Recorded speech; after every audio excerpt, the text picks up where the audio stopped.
안녕하세요, 케빈입니다. 오늘은 제가 지난번 영상에서 일본에 일본어를 못해도 취업을 할 수가 있나요? 살 수 있나요? 뭐 이런 얘기를 조금 했었는데, 오늘은 일본에 어떻게 취업했는지에 대해서 좀 더 자세하게 말씀을 드리려고 합니다.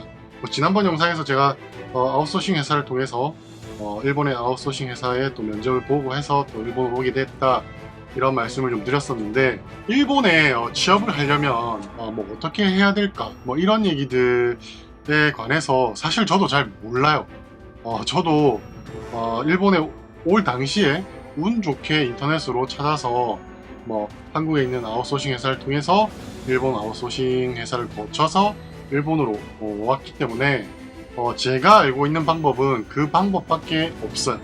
그래서 저한테 일본에 어떻게 취직을 할 수가 있나요? 라고 물어보신다면 제가 드릴 수 있는 답변은 일본에 있는 아웃소싱 회사를 통해서 일본에 취업하는 방법이 있습니다 라고 말씀을 드릴 수 있을 것 같아요. 근데 이 단점이 뭐냐면 제 경험상, 제가 지금 일본 7년차인데 일본 생활 7년차에 제가 경험한 일본 아웃소싱 회사는 흔히 우리가 생각하는 그런 어떤 에이전트의 개념이 아니라, 에이전시의 개념이 아니라 그냥 진짜 말 그대로 어떤 스킬을 가지고 있는 사람들을 채용을 해서 자기네들 아웃소싱 회사와 계약관계에 있는 클라이언트 업체에 파견을 하는 그런 파견 회사이기 때문에 좋은지 안 좋은지 사실 저는 저는 좋지 않다고 보거든요.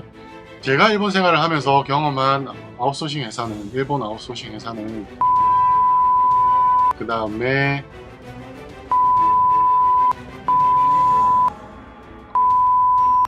이렇게 네 군데가 있습니다. 이 네 군데를 경험을 하고 느낀 바로는 일본 아웃소싱 회사는 진짜 최악이구나 라는 생각을 좀 많이 했어요. 왜냐면 저의 스킬을 놓고, 저를 놓고 클라이언트와 계약을 하면 어떤 계약금이 발생이 되겠죠. 그러면 예를 들어서 그 계약금이 50만 엔이라고 생각을 한다면 50만 엔이 전부 제 거는 아니에요. 그건 당연한 건데 소개비 명목으로 뭐 몇만 엔을 떼갈 수는 있다고 생각을 해요.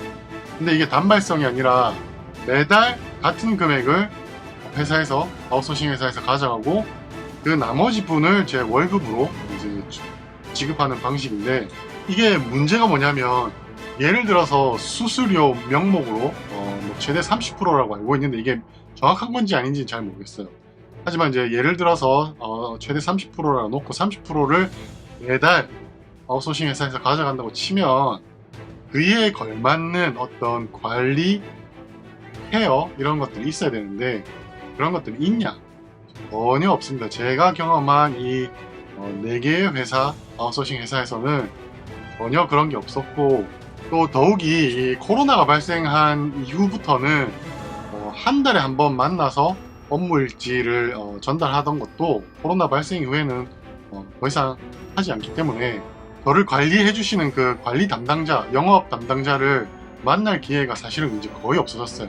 그래서 뭐 전화나 메일로 연락을 주고받고 안부를 묻고 하긴 하는데, 뭐 안부도 사실 저는 제가 연락하기 전에 그 일본 아웃소싱 회사의 영업 담당자, 나를 담당하는 사람이 저한테 먼저 연락해 준 적도 한 번도 없고, 그래서 혹시 이 영상을 보시는 분들 중에 아웃소싱 회사를 통해서 일본 취업을 준비하거나 지금 진행 중이신 분들이 계시다면 저는 진짜 도시락 싸다니고 다니면서 말리고 싶어요.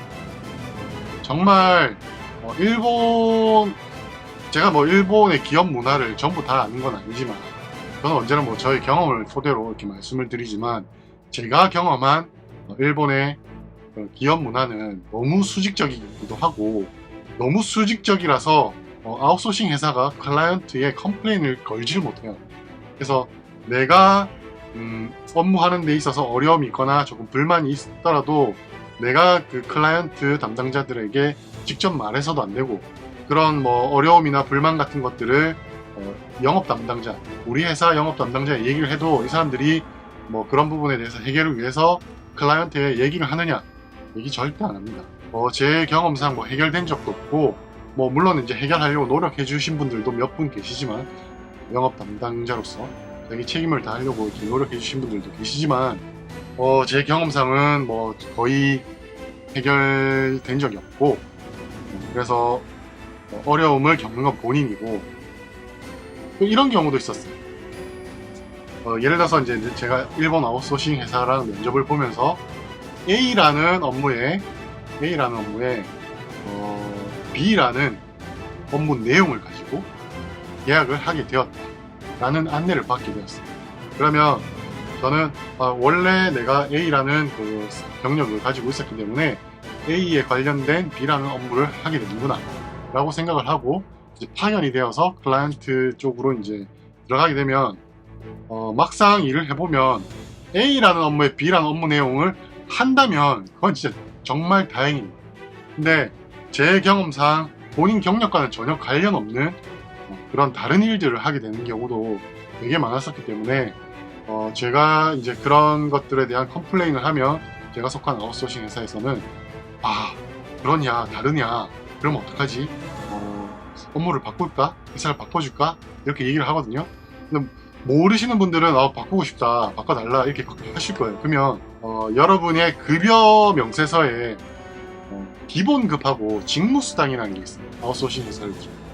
그러면 이제 여러분이 일을 하게 되면 그 직무수당이라는 걸 같이 받게 되거든요. 근데 일을 하지 않게 되면 그냥 기본급만 받아요.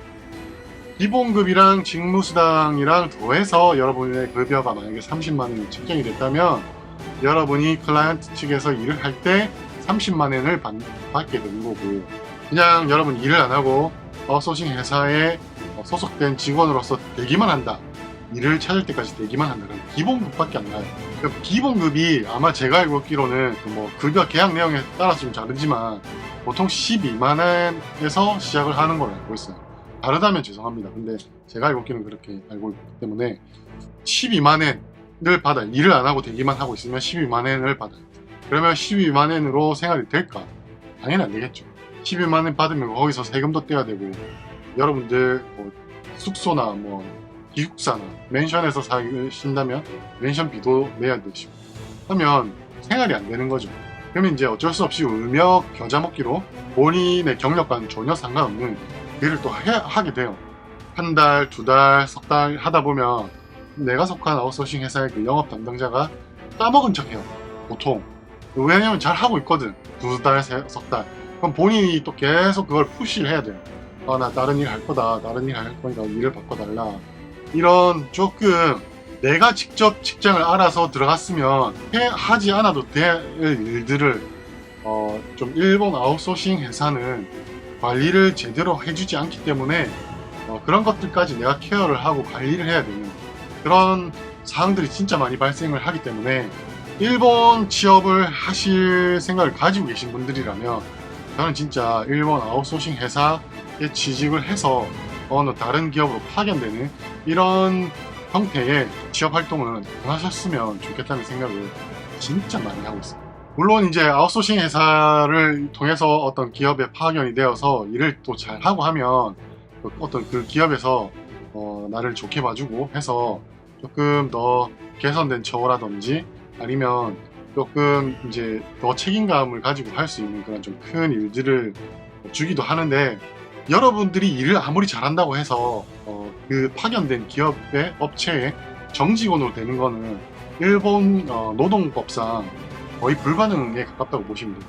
그런 경우도 있어요. 저도 그런 케이스도 있긴 했지만 거의 불가능에 가깝고, 저 같은 경우는 어떤 케이스였냐면 그때 당시에 프로젝트 담당자가, 프로젝트 리더가 외국분이셨어요. 그래서 일본 법률에 대한 이해가 거의 없었고 그냥 우리가 이 사람 필요하니까 좀 쓰겠다. 그래서 너네가 좀 놓아주면 안 되겠냐.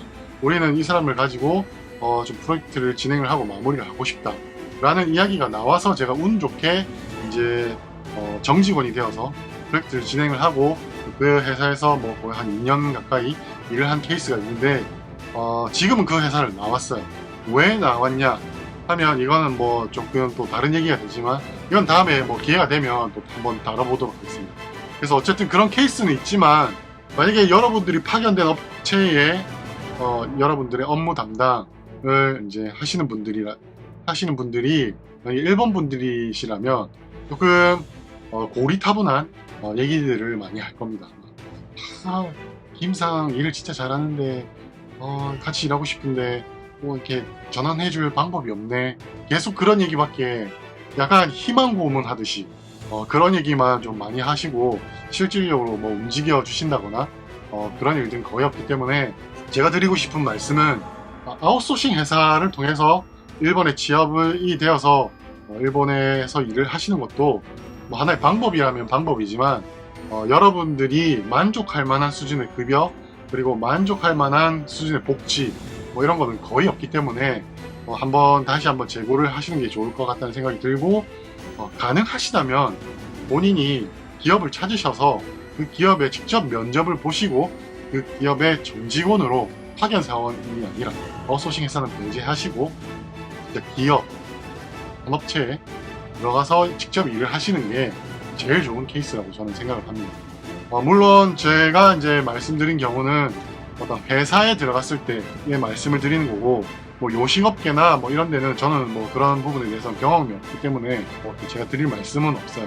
어찌되었든 저의 경험상으로는 일본 아웃소싱 회사의 직원으로 뭐 정직원이든 계약직이든 직원으로 해서 어떤 업체에 파견이 되어서 일을 하는 이 모습은 이 형태는 진짜 비추천하니까 정말 다시 한번 생각해 보시고 제가 경험했던 아까 말씀드렸던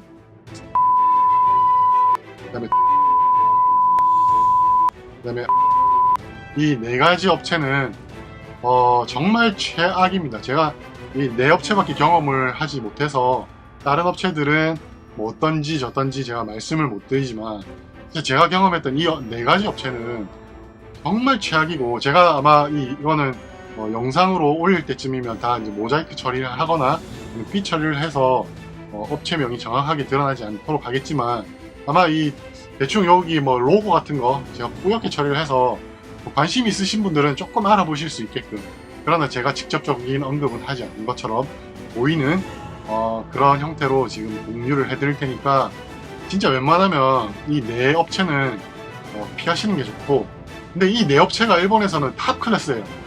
탑 클래스의 아웃소싱 회사인데도 제가 이렇게 말씀을 드리는 거는 탑 클래스가 이 정도라면 제가 뭐 최악이라고 말씀드릴 정도라면 탑 클래스에 들지 않는 다른 파견 업체들은 정말 최악이겠죠. 그래서 다시 한번 생각을 해보시고 일본 취업을 준비 중이시거나 아니면 지금 진행 중이신 분들은 정말 좋은 선택 진짜 좋은 선택지가 있거든요. 찾아보시면 좋은 선택을 하셔서 일본 생활을 재밌게 일본에 산다고 우리가 일본인처럼 살 필요는 없잖아요. 우리가 일본인이 아니기 때문에 그리고 뭐 우리가 일본인처럼 산다고 해서 일본인들이 우리를 일본인으로 대해주는 것도 아니고 일본 정부가 우리를 일본인처럼 처우해주는 것도 아니기 때문에 이왕 외국에서 사시기로 마음을 먹으시고 일본에 사시기로 마음을 먹으시고 일본에 오신다면 일본인들보다는 조금 더 나은 그런 처우를 받으시고 좀 더 나은 그런 환경에서 일본 생활을 즐겨보시는 것도 좋지 않겠나 라는 그런 생각에서 제가 이런 경험을 토대로 한 정보를 드리는 거니까 잘 생각해 보시길 바라겠습니다. 오늘은 여기까지. 안녕.